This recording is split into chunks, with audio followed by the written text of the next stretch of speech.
जय गुरुदेव। जय गुरुदेव की कलम से गंतांक से आगे। वज्र महापीड़ नामक नर्क। वज्र महापीड़ नर्क वज्र से संपूर्ण है, जो दूसरों के धन धान्य व स्वर्ण की चोरी करते हैं। यमदूत उन चोरों को छुरों से क्षण क्षण पर काटते रहते हैं। जो मूर्ख किसी प्राणी की हत्या करके गीद, सियार और कौवे की भांति खाते हैं और जायके लेते हैं, उन्हें एक कल्प तक अपने शरीर का मांस वज्र महापीड़ नरक में पहुंचकर खिलाना पड़ता है। यमदूत इसी नरक में डालकर खुद काटते हैं और दूसरों से कटवाते रहते हैं। असहनीय नरक हैं, जो अनायास किसी प्राणी को दुख पहुंचाते हैं अथवा नाना भांति की चोरी करते हैं।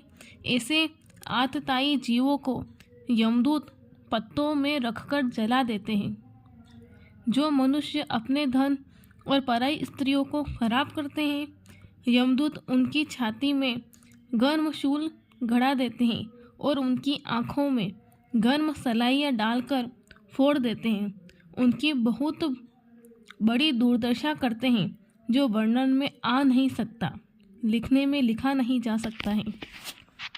जिन लोगों ने समाज की रीतियों को नष्ट कर दिया, जिन प्राणियों ने समाज की मर्यादा को नहीं अपनाया, जो प्राणी धर्मच्युत हुए और इच्छाचारी बन गए, उनसे यम महाराज पूछते हैं कि ऐसा तुमने क्यों किया?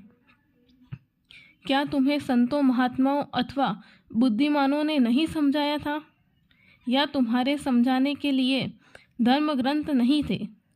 माता पिता, गुरुजनों की आज्ञा का उल्लंघन क्यों किया? जब जीव जवाब नहीं दे पाता, तो उस वक्त यम महाराज हुक्म देते हैं अपने यमदूतों से कि इसको अपने लोक में ले जाओ। तब वे जीव को अपने लोक में बुरी तरह पीटते हुए ले जाते हैं। संसार के दुख पाने वाले प्राणी, तुम्हें इस मृत्युलोक मंडल में चंद दिन ही रहना होता है। महापापी जीवों को कभी कभी यमदूत अपने हाथों पर उठा लेते हैं और उस खाई में फेंकते हैं जो 10,000 योजन नीची है, जिसके देखने में मालूम होता है कि उबड़ खाबड़ और अनेक प्रकार के झांकरों से युक्त और ज्वाला भी जलती हुई नजर आती है। पाप करने वाले मनुष्यों, तुम्हें पाप करके आनंद तो चंद दिन तलाश करना है, परंतु दुख की जगह में सर्वदा के लिए जाना है। इससे बचने के लिए धर्मयुक्त महात्मा जनों का सत्संग करो, वरना दुख सागर में पहुंच जाने पर कोई तुम्हारी सहायता न करेगा। पापाचारी जीवों, स्त्रियों में सुख कदापि नहीं है। वह तो सुख तुम्हें भूल से प्रतीत होता है कि सुख मिलेगा, परंतु वह सुख एक सेकंड का है, जो कि तुम्हारे एक कण की शक्ति का आनंद है। तुम फिर इसके बाद सुख की तलाश करना आरंभ कर देते हो। सुख धन में नहीं, सुख मान और राज्य में भी नहीं, सुख तुम्हारी अंतरात्मा में है। इसी सत्य चैतन्य को इस आनंद स्वरूप से जोड़ो, जिसके साथ संबंध करने से सर्वदा के लिए आनंद स्वरूप बन जाओगे।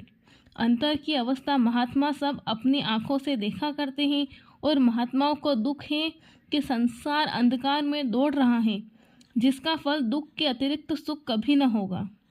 जय गुरुदेव वचन है कि मरते समय याद करोगे तो मैं तुम्हारी मदद करूँगा। जय गुरुदेव।